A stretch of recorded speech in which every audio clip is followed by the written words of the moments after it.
And so happened I was on lunch break walking down Regent Street and I got scouted by Abercrombie Fitch. So in 2017 I got the accolade of being the most swiped man on Tinder. And I can teach you how to find your perfect match in about 2 hours. If you get offered something, say yes and learn how. Learn how to do it later on.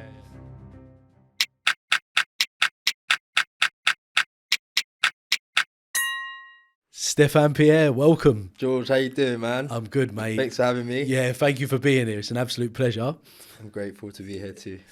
So, Stefan, what we do with a lot of our guests is we it's like storytelling, this podcast. Okay. And we generally go through people's journeys of like their trials and their tribulations. Don't really have much, to be honest. No. Wrong person, George. Wrong person. You're an active guy, to be fair, so I'm definitely looking forward to hearing about the stuff that you get. Yeah, no, life's been good. Yeah. Where did it all start for you? Wow, where did I start? Well, let's go back to like when I left school. In fact, while I was at school, I was an air cadet. I've always wanted to be a pilot. Big aviation enthusiast. I got a scholarship from the RAF, gliding scholarship. And then I went on to fixed wing flying. So where did I go from there? Then I got a job in Hamleys, just as a Christmas temp. Love, again, flying drones and helicopters. I used to be like the top salesman there. And so happened I was on lunch break walking down Regent Street and I got scouted by Abercrombie Fitch. And that was sort of the start of the journey of where I am now. Really? Is that's so? It kind of complete different direction from aviation. Yeah, 100%. Because I was sort of like, I want to be a commercial pilot. You know, I was trying to be geeky and stuff, and then just so happened to get scouted, and then I was working with Abercrombie Fitch for 3 years. I used to be shirtless on the door. Oh, did you? Yeah, with Oliver Cheshire, which was quite cool. And then from there, I got an agency. It was quite a slow start in the modelling world, to be honest. But then, yeah. Did you get like a hunger for it once you started it's getting really exposed to it? Yeah, I'd say it's quite addictive because you do a little job and then you sort of you want to do a bigger job. Do you know what I mean? And it's a slow. People think you just get bang like a campaign. Like my journey, it took 10 years for me to land a big campaign. Did it? 10 really? years. So my agency really invested time, money into me, but they believed in me, which was nice. And I think they liked my characteristics because I was like aviation enthusiast. I was a bit of a geek as well. And you need to be like a people's person in this game. It's not just about your looks, but your personality. So I was quite privileged. Were you a bit thrown back when you first got that opportunity with Abercrombie and Fitch because you was a nerd, as you call it, and then all of a sudden you're being asked to model for a place and wear your shirt off. Yeah, and they really fine tune you. So for me, I was like, when they asked me, I was like, I'm definitely not going to work for you because I hate my feet, and you've got to wear sandals. And I was like, so they sort of gave me an exception and gave me Converse. So I was like, right, you must really want me then. I was quite grateful to be there and positioned on the door. So where did it all kind of lead on from there? It's quite hard really because I've done a few dating shows when I was 18. So I think I'm on 13 or 14 dating shows now. Really? Yeah, it's ridiculous to be honest. And then so I had my campaigns. I worked with Ridley Scott on the Hennessy worldwide commercial. Oh wow! They flew me out to Prague. That was my first major worldwide campaign where I made quite a good dollar. And then we had buyouts. So they flew me to Prague for 5 days, and at the time I didn't even know who Ridley Scott was. Can you believe it? Yeah. I was working with him. On day 2, someone come up to me, one of the producers, like, "Do you know who that is?" I was like, "It was that Ridley Scott." I was like, then he was like, "Alien, Mission Impossible." I was like, "Oh," light bulb moment. So yeah, it was good. And then after that, we sort of stayed in contact as well. That was my big break. And really. what type of work was that you were doing with him?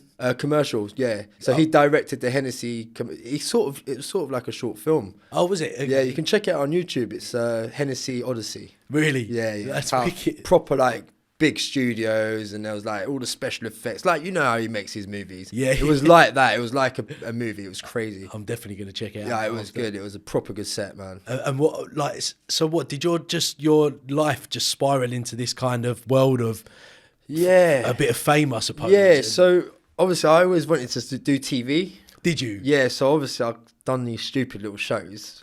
Yeah, I don't know if they're respectful or not. They were dating shows, and I think because I was quite recognisable, but then modelling up and down the country, going into small towns and stuff. So I think I had an advantage. So this is becoming Mr. Tinder, by the way. So Is that how it led on to that? that's how I'm getting on. So in 2017, I got the accolade of being the most swiped man on Tinder. But I think that's because obviously I was quite regular. You know, I worked for ASOS, Lyland Scott, Boohoo, you know, all the big brands. Plus I do TV. So people recognise me but didn't really know my name. Right. So I think that's how I got more swipes than anyone else. Just a little thing. And then how did that? So what they kind of read the stats of Tinder, and then all of a sudden you start getting a lot more attention. Yeah. So it's like how many people right swipe you, not matches necessarily. Right. I've got the most right swipes. And then what? Did someone get in touch with you and was like, you're like the most right swipe? Yeah, I was quite overwhelmed, to be honest. So I got an email from Tinder saying you're one of the most fancied people on Tinder. And you were like, of course I am. No, I was like, no, this is some sort of joke, to be honest. Didn't believe it. Sort of scheduled in a Skype at the time. And then when you saw like the plaque in the background, the Tinder plaque, and it was like, hey, Stefan, how you doing? Like proper American accent. I was like, oh my gosh, this is real. So anyway, I had to sign some documents and consent forms, do all the checks and stuff like that. And then they flew me back to London because I was in Ireland at the time. I'd done a photo shoot with Cosmopolitan magazine. Then they flew me back to Ireland where I was working at the time. And then when I got back to England, it was like January 2017. I remember when I went to bed, my battery was on half. When I woke up, my battery was flat. I was like, no, my phone's dead. So I put my phone on charge, my phone blew up. Can you imagine? It was like worldwide viral, this campaign. It was like everywhere. Really? Literally everywhere. And like I had so many text messages. Yeah, the rest is history. It was crazy. How did you feel around that time when it was all happening? You just like, surreal. Like at the time, you don't really understand what was going on. It was very fast. Like I was everywhere. I remember being on a train and there's like, because BBC put an article out. And I remember seeing people like on their iPads, like looking at me, reading me, like it was mental. I was like getting off the tube, like, you're that guy. I was like, oh my God. So yeah, I was quite overwhelmed.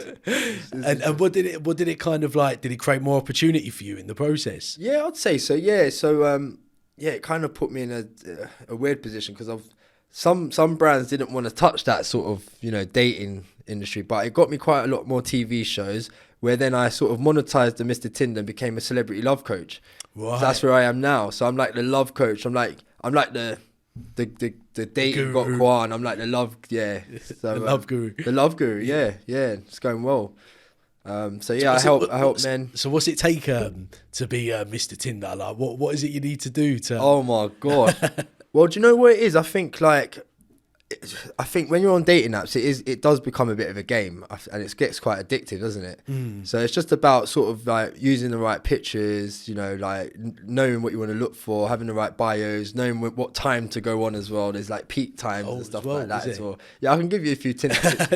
Do you think all like the modelling helped you as well, like with how you present yourself and how you kind of look after yourself and show yourself out to the world as well? 100%. So I feel like I don't think that when I had Tinder, when I was on it properly, my whole profile wasn't like professional. You've got to break it up. So I had a selfie on there. I had a couple professional ones, but also I had my hobby because I'm into aviation. So I had a Captain Epaulets, you know, and I was in the planes, that sort of thing. But it's important that you have your hobbies on your pictures as well to attract that sort of person. So like if you're into I always use this example. If you're into horse riding, for example, have a picture of you on a horse. You don't just want to have a picture of you on a night out because you'll attract that person. But if you have your hobby there, you'll attract someone with the same hobby. Similar interests. Yeah, similar interests. Yeah. So I always it's probably like some people are focused on like probably being liked by a broader audience of people. So it's something that they use probably generic photos where it's like a night out or but then it doesn't show their true character. Yeah, that's it. Like I feel like, you know, like if you want to use that properly, like it's important that you attract the right person. It's important how you portray yourself as well. So like, you know, represent yourself properly. Like I always say it's like a magazine. Like when you read a magazine, you want to go to the next page, but you don't want to give too much away on the front cover. You know what I mean? Right. It's kind of like that. So yes, it's important what pictures you put out. And then in the process, you had like 17,000 people, was it? Matches? Yeah. That's insane. But it got quite addictive at that stage. I don't know how you keep up with it, to be honest with you. I literally was just on my phone most of the day. All the time. Yeah. But I found a few little tips as well. So I can ask you for example, I'll ask you 3 questions. You can make it up, by the way. Oh. And I can teach you how to find your perfect match in about 2 hours. Really? With this little formula. Can we do it? Can we do Yeah, it here you as can an do it right exercise? now. Right, Yeah. So you have to be really specific. So I'll be like, what job would your partner have? I know it's quite direct. Yeah. Let's just go for it. An admin role. Yeah, but okay, admin role. All right. Where would they live? Like, you can be quite specific. Like, it can be like a city.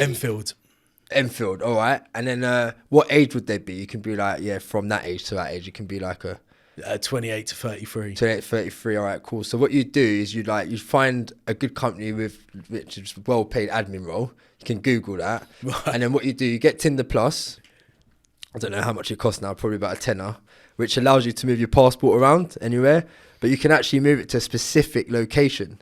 So when you found that location, you put your passport pin in that location. You set your proximity to 1 kilometer. You set the age to 28 to 33. And then write something, a little bit geeky in your bio.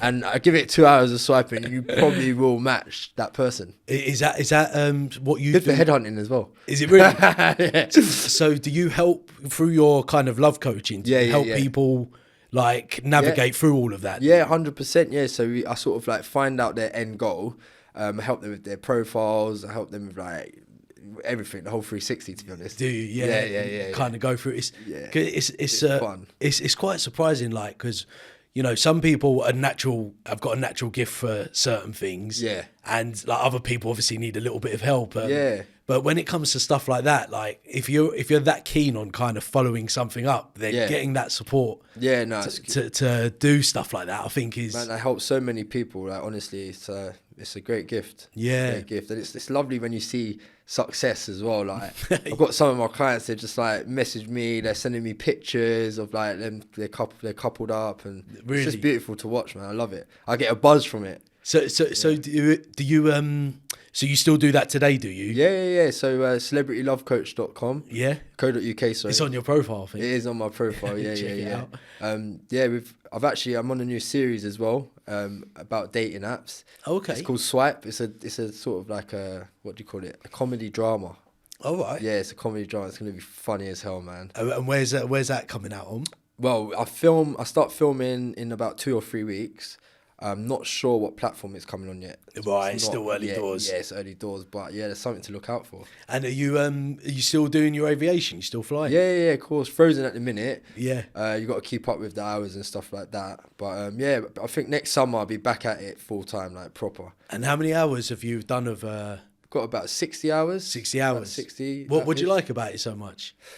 Just the freedom, really. Like, and when you're up there, like you just think of that, like nothing else. I think I've got a slight ADHD brain, so like being up there, you just focus on what you're doing. It's a bit like riding a motorbike, really. That's just my happy place. It always has been. Yeah. Do you know what? It's quite funny because I've spoken to quite a number of people, and I definitely think I've got it myself, ADHD. Yeah, I'm not diagnosed, but I do say it. But because, like we're talking now, my brain's thinking about 100 different things, and I've got to just shut my mouth sometimes. Yeah, I know exactly what. Well, there's been even times on this podcast where people will be talking, and sometimes my brain will actually like wander off, and I'm like, shit, where were we in this conversation? Yeah. So, no, but it's nice to find those things you actually really enjoy doing. Yeah. Because once you do, you really you get kind of that focus. Yeah, that's it. Yeah. That's what I love about stuff like that. I sort of so I'm actually the face of Triumph. Just recently. What's Triumph? Triumph, the motorbike brand. Oh, British okay. motorbike brand. You showed me this. So I've actually done my motorbike license recently as well. Oh, congratulations. And I mean, just being on that thing, I've missed that. I didn't realise how, like, when you're on that bike, it's almost like being in a plane. It's just that buzz you get, like it does something to you. So I've sort of found something new, but obviously got to be careful and stuff. But they're two probably high risk transportation. They are very high risk, yeah. So you've got to be very careful. But the training that you get when you do your motorbike training is amazing. Is it? Yeah. You feel fully safe, like you know what you're doing after that course. Yeah. Yeah, I saw you had your test recently, didn't you? Yeah. So I've done my training in Essex at Art Rider. And yeah, they brought me through the whole thing. They were great. Yeah, really good. Would you say you're one of them sort of people that just like to try new things out and like get involved in Like you're always trying to recreate yourself and do something new and different. Yeah, I'd say so. Yeah, I mean, there's things that you like. I always do, but I always like trying out new things. You know, like the one thing I don't like though is the sea. I hate the sea. So like jet skis, but I'm not like going around corners like this. I'm like really slow. That's the one place you stay away from. Yeah. I'm not. I fear the sea. Like I'll be on a cruise and stuff on a boat, no problem, but swimming and all that, those water sports, and then nah. I can do lakes, no problem. I just get the fear of like what's in the sea. Like, do you know what I mean? So it's flying in the sky is where you draw the line. Yeah. Give me sky, don't give me water. Yeah, I'll be up in the air, no problem. So what? So off the back of Tinder, you created the Love Coach. That's correct. Yeah. And then what kind of is that kind of like your full-time job, or?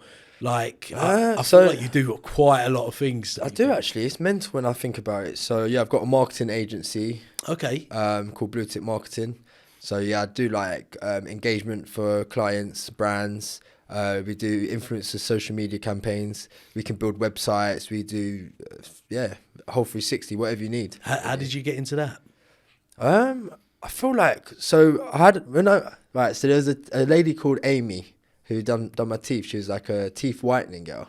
Okay. And she asked me like, how long ago? It was over 10 years ago. She had an Instagram page which needed a bit of help because she saw I was quite good at it. So I logged in and I started sort of like messaging people from her page and interacting and stuff. And I realised quite good. And she got quite a lot of sales from it. So she recommended me to like a hairdresser friend. By the time I knew, I had about 6 clients. They were giving me like 60 quid each, and I actually enjoyed it. So it all stemmed from there, really. It just got bigger and bigger. And you would just make conversations with people about like the brand, the product. Yeah, just try and sell it essentially. That's right. So I'd help with the engagement from their account. So I'd like sort of like, you know, people that I thought would like teeth whitening. I'd go for a certain demographic.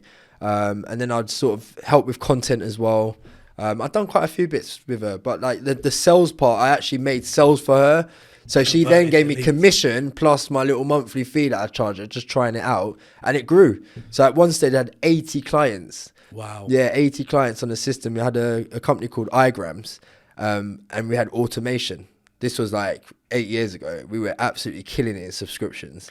But Instagram got quite tight on like what you can automate. So our business sort of fell through. But then I used that to do it manually. So obviously I had to select a more of like a bespoke niche clientele. Right. Charge more, but less of them. Yeah, and it just grew. Yeah. Over quantity. That's right. And then over the years, you start to work out what your strong points are. So yeah, here we are, Blue Tick Marketing. Mm-hmm. And then what, do you have like a team of people to support you with that? That's right. Yeah, we've got a small team. Yeah. We outsource some stuff as well, but we're really good at the influencer celebrity campaigns, gifting campaigns.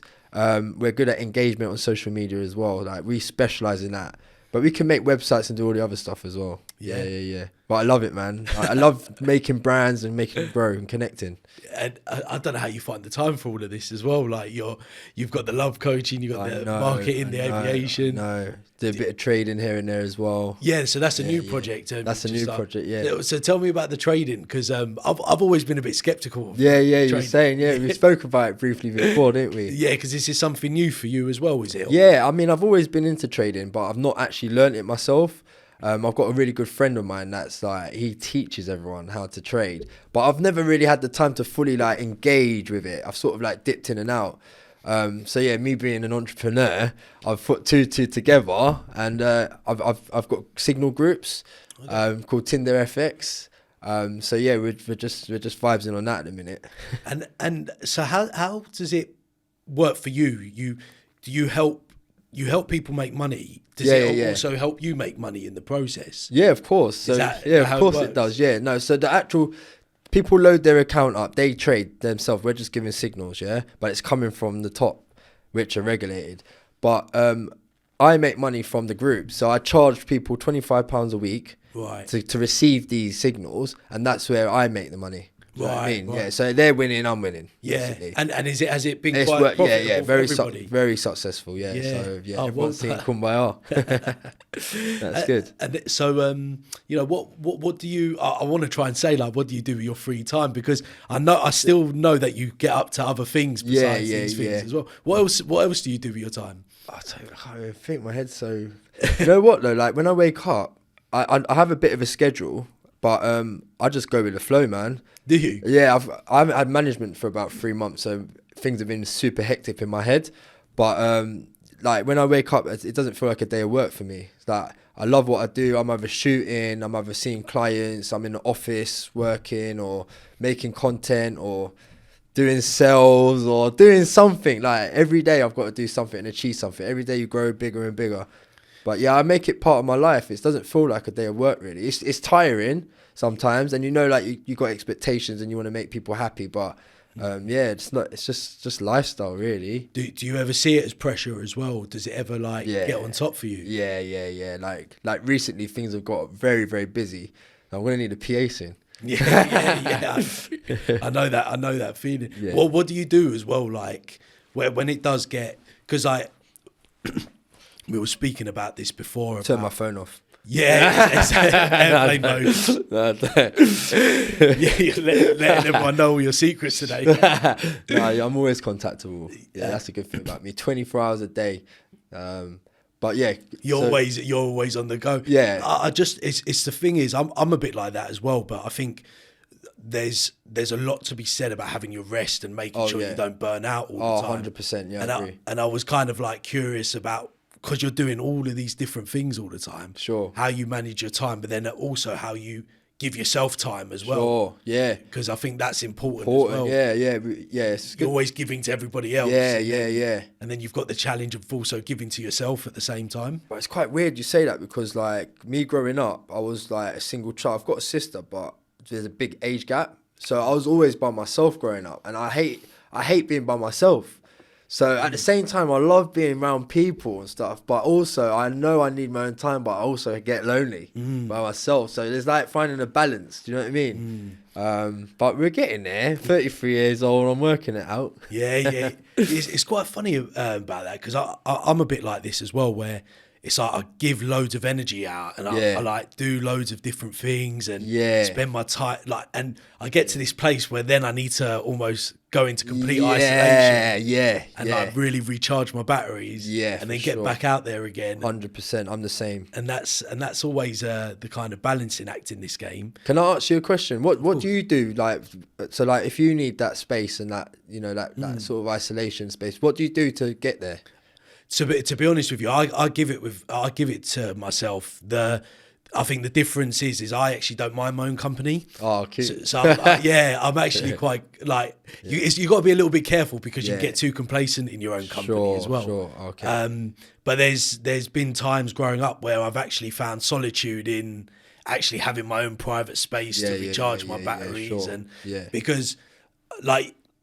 I think we're quite similar in that sense. I like to give. I like to give. But I always go back to that saying in my head, is that you can't pour from an empty cup. Sure. And I think a lot of the time you need to have that self-care and that self-love for yourself to be able to give it out to other people. 100%. Otherwise, what's happened to me is I've just burnt out. And then you end up not liking yourself in the process. So I've been there. I've been there for sure. Yeah. I think I just try and find that balance, and that's whether I need to have some private space or even go train and exercise. Yeah, that's a good one, especially for your mental health and, you know, releasing endorphins and stuff. Just makes you feel good. Yeah, I'm a bit like that too. Yeah. Do you get to train much yourself?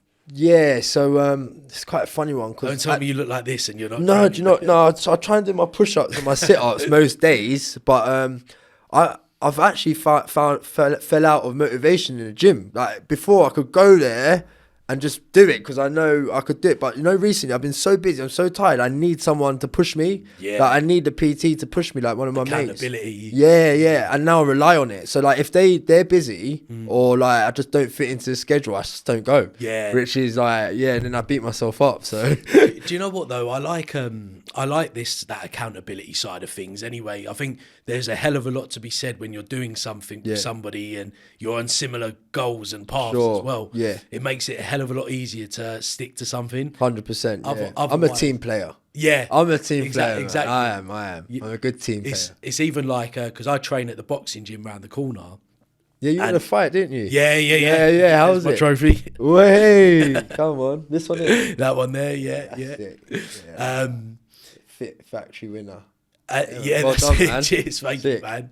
Yeah, that was one hell of an experience, to be honest with you. Lots of nerves to deal with building up to it, but it was a great experience. Really enjoyed it, and well done for getting yourself in there, man. They keep asking me if I'm going to do it again, so I'm on the fence with it at the minute. Yeah. I might take my win and call it a day. Oh, really? Yeah. It's funny you say that because I've been thinking recently to get involved. Yeah, like, I just want to do like one big fight. Like I'm not sure how well I'll do. I just want to do it once and hopefully sell a lot of tickets on the well. Misfits card. Yeah. Well, I'm going. Hey, KSI, if you're watching this, holla. Yeah, exactly. Yeah, I know because Dapper's got his fight tonight as well. Oh yeah. We're rooting for Dapper. Come on, Dap. My guy.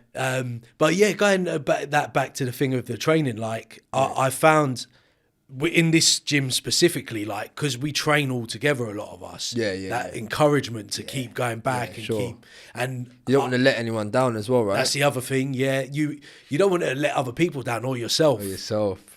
But I get hooked on things as well. So when I start getting all the endorphins and the excitement from it, it's probably very similar to how you feel at times. You're like, oh, I want to do this again. Yeah. So what is that called? An addictive personality? Yeah, that's exactly what it is. That's exactly what it is. And I was talking about that to Dapper on one of our previous episodes as well. Yeah. He's wicked. I love that. He's a really nice guy.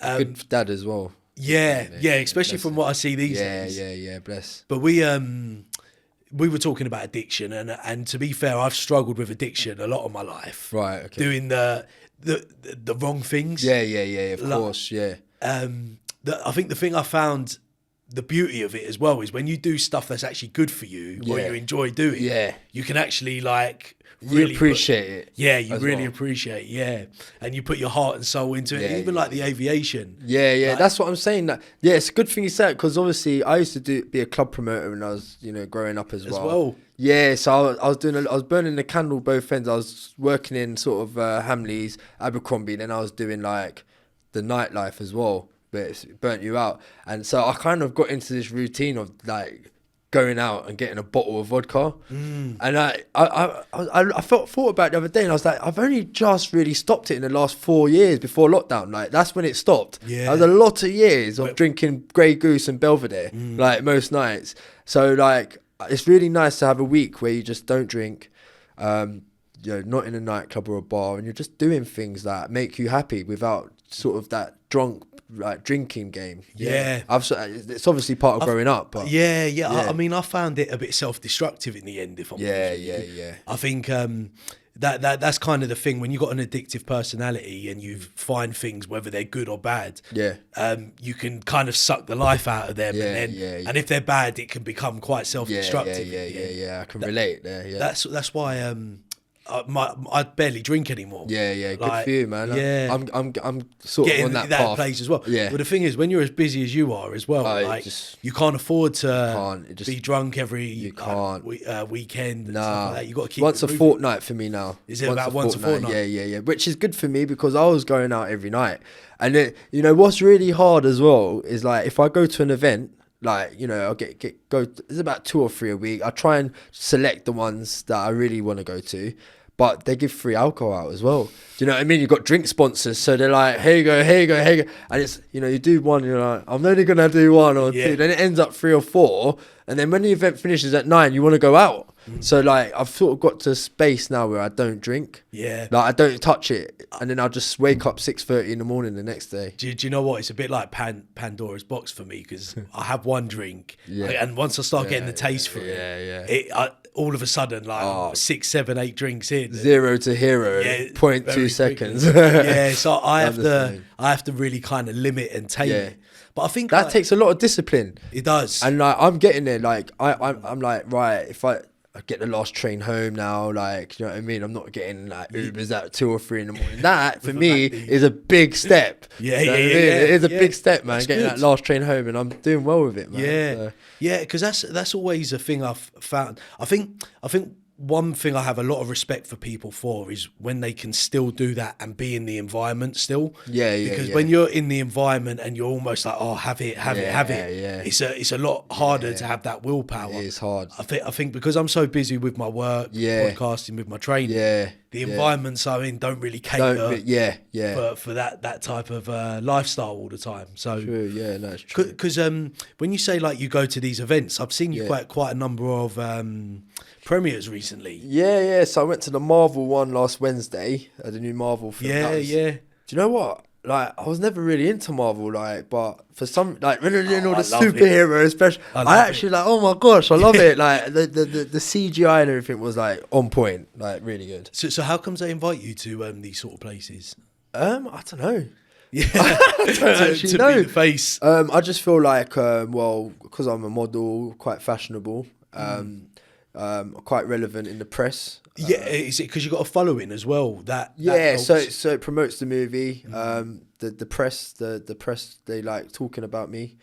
I think especially like people love dating and fashion, so me being there gets the movie more promo, I assume. Right. Plus, and it's quite funny actually because I was. Because of the way my brain is and growing up, I've never been able to sort of focus on a film like growing up. Oh, really? And you know what? Going to all these premieres have actually made me enjoy films now, which is quite cool. Do you know what? I loved my films growing up. Really? Yeah, that was probably the only thing I was like, quite when I was a kid. I was just like really passionate about, especially films like Marvel. Hunger Games were good. That's another one. Did you go to that premiere as well? Yeah, Hunger Games was on Thursday, which I enjoyed the games part of it. But I still struggle with storylines. I need someone to sit next to me and be like, right, that's the uncle, that's the aunt. Do you know what I mean? Like, I find it really hard to... It's like when I read a book. I can read the whole book here, George, and like, I can't tell you what it's about. I'm exactly the same. I have to really focus very hard on reading a page at a time. Otherwise, I have no idea what I've just read. It just feels a little bit of a waste of time. Sure. But I actually like, I mean, when it comes to books, I like... If I was to read anything, it's like self-development stuff I like reading. Cool. Anything that you're reading at the minute? Nothing at the minute. Nothing at the minute. Get the guilt, like shame for anything at the moment. If you have any good ones, man, just send definitely. them over. But I actually like the concept of learning through like actually visualizing things and seeing things. I think that's what actually works for me. Right. Because I know I can't absorb information as well as other people can. Sure. But when I see things and they're done practically, I'm like, I can actually quite take that in. I'm a bit like that too. Yeah. But not with movies. But I'm getting there though. I'm getting there. If I really concentrate, like I'm getting there. I just think my concentration's bad. Mine is the same, to be honest with you. And my mum, I think my mum's part to blame for this because I used to ask her like, "Mum, what's going on?" She used to tell me to shush, so then I'd just shut off. And I feel like as I've grown up, I've just carried that on. Lost the interest. Because I never really understood what was going on. You know? And then I saw you at the Some Otherhood premiere as well recently. Yeah, that was good. Adam Deacon. You know what? Adam Deacon's a cool guy. I worked with him on Chipmunk, like back in the day. You know, I love music, babe. Everybody knows that she's my lady. So he was like, we was in school uniform and he was walking past the gate. He was doing a bit of acting, but I was on the same music video as him. So that's when we met. So it's so good to see his journey like come back, you know. Yeah, because he went through a bit of difficulties, didn't he? At one point where he like fell off a little bit. Yeah. Just because I can't remember. I think it was after Another Hood. Sorry. Yeah, when he done that, and then he was diagnosed with bipolar. Right. He had a beef with I can't remember his name now. Who was it? He done a film with him in Kid. Oh, was it Noel Clark? Yeah, he had Noel Clark, a beef with him at one point. So, and then he kind of fell off altogether. Yeah, I was because when I got invited to it, and I was like, what? Adam Deacon is back! Like I was so excited, man. I'm so happy for him as well because I think he deserves it. He's a talented guy. You know, he's like one of us. He's just like Really down to earth. Down to earth, came from, he wasn't golden sped. Like, I really think, he should have a good I chance. want to try and get him on the pod, actually. Oh, mate, Adam Deacon, if you're hearing this, my bro, you need to get here, man. Stefan, you need to put the word in. Yeah. So what, you went to the premiere of the film, and then obviously you watched the film at the time as well. Yeah. No, it was good. It was good. You know what? For me, see that film, I understood it. I understood it because it sort of reminded me of my childhood and growing up. Like, it was just so relatable to me. Where did you grow up? In Deptford. Oh, did you? Yeah, southeast London. Yeah, really. Yeah. What was it like? Growing up. Yeah.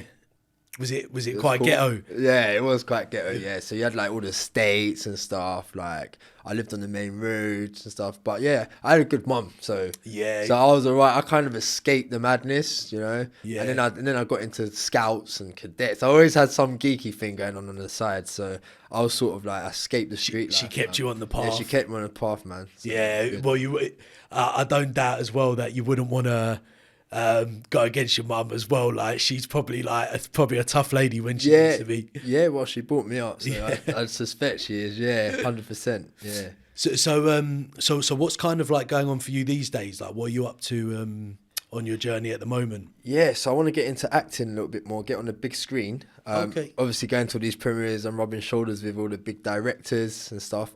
I'm actually on a new... Did I tell you about the series already?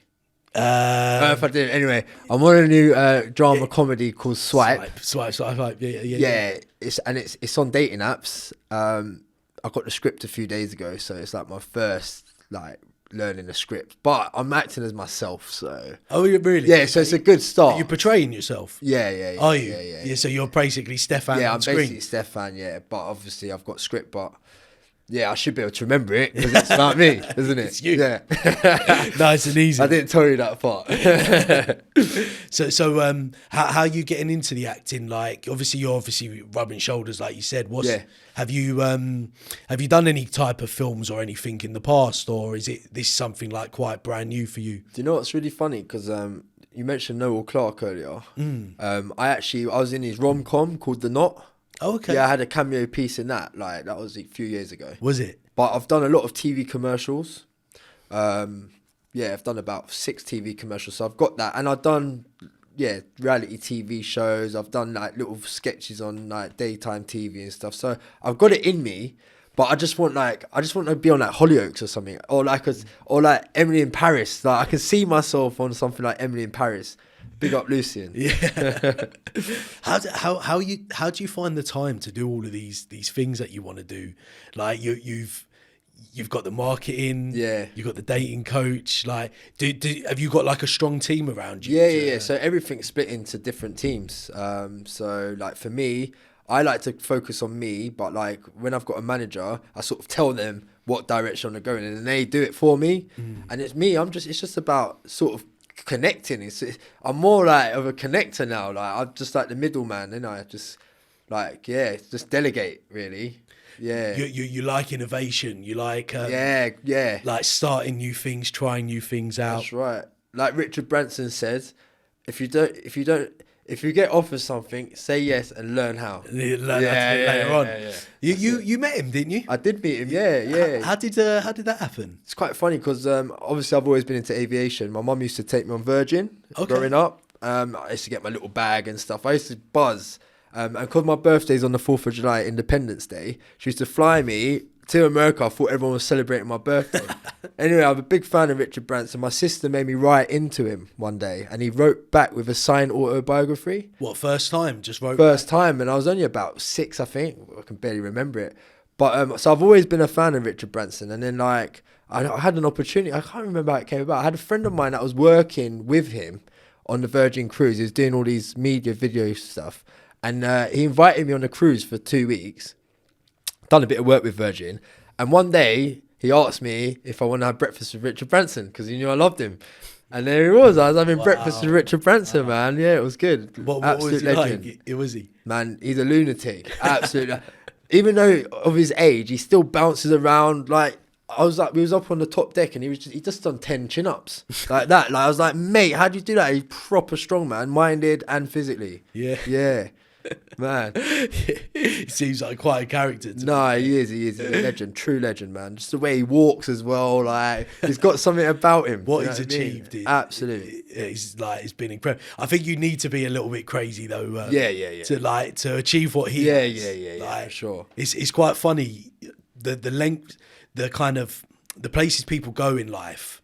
Like I'm always fascinated by the actual person and what they're like as how they operate on a day-to-day basis. Okay, yeah. And like you need that little bit of something about you, where it keeps you active, it keeps you going. Yeah, for sure. Because how old was he when you? I don't suppose I'm you not would too know. sure. Hey Siri. I'm not sure actually. No. But yeah, even like I can imagine he's still like that now, and he's quite an age now. Yeah.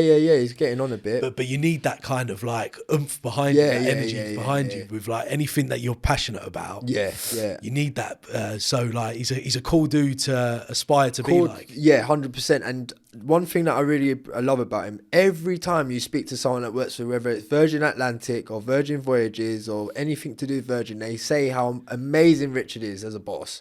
And how he looks after his staff. I think that's so important. Like, no, I've never heard a bad word about Richard Branson. Never. Really? No, not really. Apart from when it was like, was it lockdown? And it's something to do with the furlough or something like that. There was something about that. But I feel like I'm on his side. Whatever it was, I can't remember the exact story. I'm on his side anyway. Yeah. I don't even know if I heard his. I know there was definitely a few names being popped up, but I don't remember his being popped up. But I knew it was a hard time for a lot of people at that stage when it came to businesses, and it was like the lesser of evils was to kind of furlough people or let people go. That's right, yeah. Otherwise, the business could be at a kind of critical stage. Yeah, sure. So it was probably a very tough decision for a lot of people to make, whether it was the employer or the employee. Very true. But it's a horrible time. I'm glad that's sort of correcting itself. There's a bit of recession at the minute, but I feel like we're going in the right direction. Yeah. I'm sure it will. I think there's still a bit of work to do in some places. But it's a big loss. We lost a lot of money, didn't we?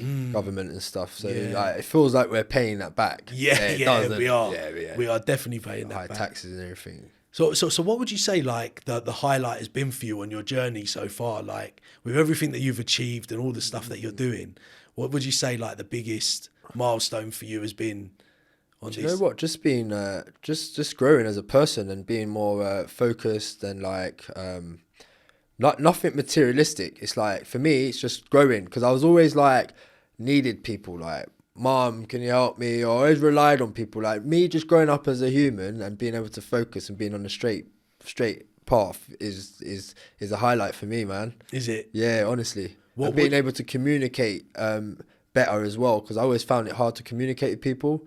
But as I've grown, I've actually learned how to communicate to the masses and to individuals. So for me, that's a big stepping stone. What would you say you did to improve that, like to help with your communication? Stopped being so selfish. Like listening, really? Listening to people, taking advice from people that love you, people that are successful as well, hanging around with the right people, and just doing what you think's right and sort of balancing out things. Yeah, because I used to be a bit disruptive and just go out and was very selfish, and I'd call out late or call out sick for work just because I was hungover and stuff like that. And it's just about just being a better human, really. So I feel like I'm on a good path. Yeah. Do you know what? It's quite interesting though, because those traits, like these are quite similar traits of like ADHD anyway. So when you're like saying you used to be disruptive, if you're not quite enjoying what you're doing at that given time, you end up being like you want to do something else. I remember even at school, like I struggled to concentrate at school. Right. So I was always a bit disruptive, or I just weren't interested. Like tapping someone's chair. Yeah. Throwing a paper ball. I was there. Getting told off by the teacher all the time. So and then it was like it was either that or I just wouldn't go to school at all. Oh bloody hell! So it was. I think it's really important to know who you are on this journey. Yeah, no, 100%. Like what you're like, what works for you, and what doesn't work for you, and you put yourself in those kind of right environments. 100%. I write down things a lot as well. Do you? Do you find that helps you? Yeah, 100%. Yeah, yeah. Being a bit more organised, just writing things down, writing down. You know, most people say, "What's your 5-year plan?" I'm like, "What's your 5-year budget?" Right, like, and then when you have your 5-year budget, you can work out how you get there as well. So I've got more of a path of like how that looks. Have you got a 5-year plan? Yeah, I've got a 5-year plan. Yeah. Yeah. Well, the base of it is I want a big house, countryside house, with annexes with my family and my close friends in annexes, and an airstrip down the middle with a farm. That's the goal. Not much. But do you know what? There is a lot to be said about the goal and knowing where you're going in life. Yeah. And I think by, regardless of what that is, like you've written it down, you've got the aim of the target, so you know everything you're doing on a daily basis. Getting closer and closer to your goal. Yeah. I mean, an airstrip, man. I don't think I've heard that before. Oh, mate, I would love to just like jump out of my garden and just like jump in my plane and I'm off to France, mate. That's brilliant. What sort Isle of Wight. What sort of planes have you? Is it like one specific plane that you're allowed to fly, or? Nah, so I can fly 152, PA-28. And a Cirrus. Oh, right, because I have no idea what they are. They're just single props, 2 to 4 seaters, really. I think I saw a photo with you in one of them, and there's a few. They look a bit rough for me. Oh no, they're cool, man. They're cool. You enjoy it. It's total control, man. So what does it? That's like second nature to me. Is it really? Yeah. Because you started it from quite young as well. Yeah. My landings are so smooth. You know what I mean? Maybe you can safe hands with me, mate. Maybe you can take me out on a plane sometime. Yeah, for sure, 100%, man. Summer. Yeah, let's do it. So you're looking to get into your kind of acting next. What's your kind of plan for getting into that? Besides obviously networking with people. Sure. How do you feel like you'll grow into that space of acting, and what do you think you can do for yourself to get more into that? Yeah, sure. So I'm in contact with a couple of acting workshops at the minute. Some that have been recommended by actors. We're planning on a little sort of course for me. So I'm going to go there maybe one day a week in the evening and do like a part-time course, just to learn screen presence and stuff. I feel like because I've been modelling and doing TV commercials, I'm fine with castings and auditions. So it's just like getting a show reel. I think I feel like I need to offer myself to some films and some short films just to get the show reel going. Adam Deacon's next film. Yeah, do you know what's so funny? When I went there, sorry to cut again. When I was at the premiere, I walked in and this guy was like, Stefan. I was like, I couldn't, and I felt rude to ask. He looked a bit familiar, but I weren't sure who he was. Anyway, I've sat down.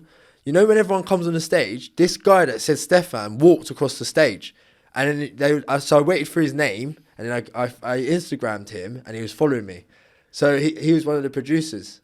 Oh, okay. So I was like, you must have casted me then. But there was something wrong. Do you know what I mean? Right. Yeah. Oh, so you feel like you I feel like, I feel like maybe they casted me because, it was just coincidence. Yeah, well, when he brings out the next one. Hopefully, that'll help with my show reel. Yeah, definitely.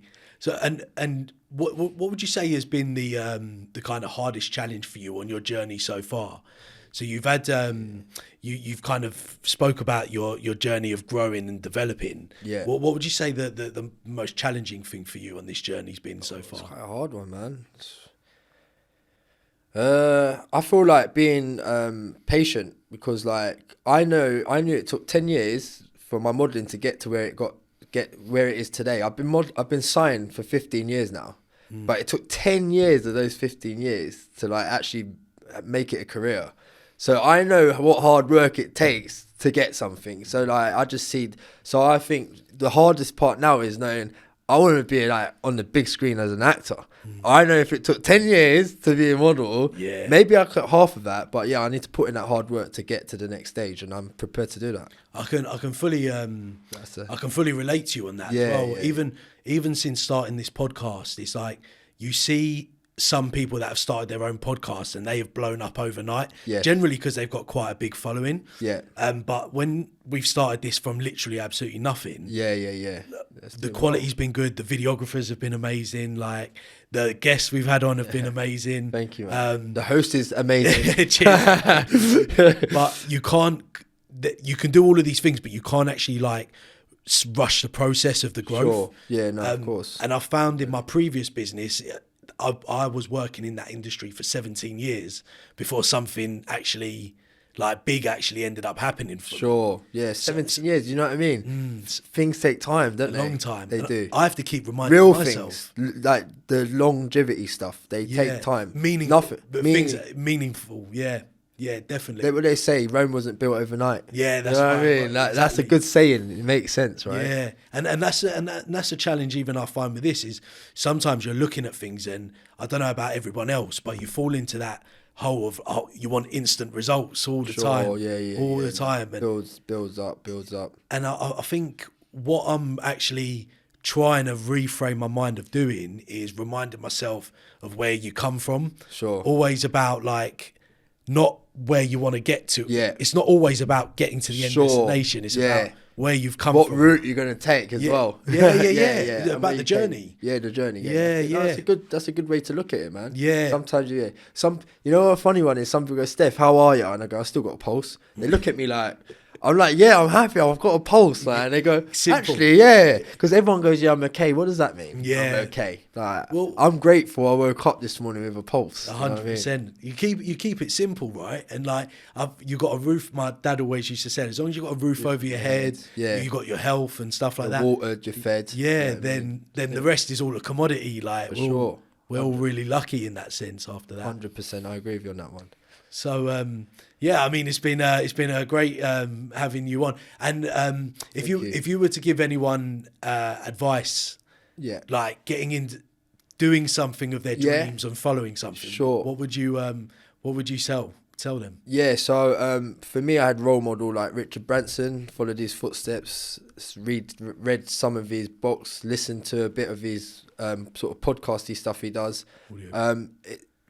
Being respecting people on your journey and being reliable and trustworthy is so important because some people you might cross, they will definitely cross you again. 100%. Yeah. So you want to be that person that's trustworthy, reliable and respectful, really. That helped me get where I got today. Yeah, well, thank you for that, man. I appreciate it. George, man. Thanks for having me, man. Yeah, appreciate it. Thanks, Stefan. Nice one. We'll do. I keep telling this to all my guests because I enjoy talking to people. So I love talking to you. We'll have to do a part 2 next year. No problem, man. I'll be there, mate. The big love with man. the new journey. Yeah. Cheers, man. Peace.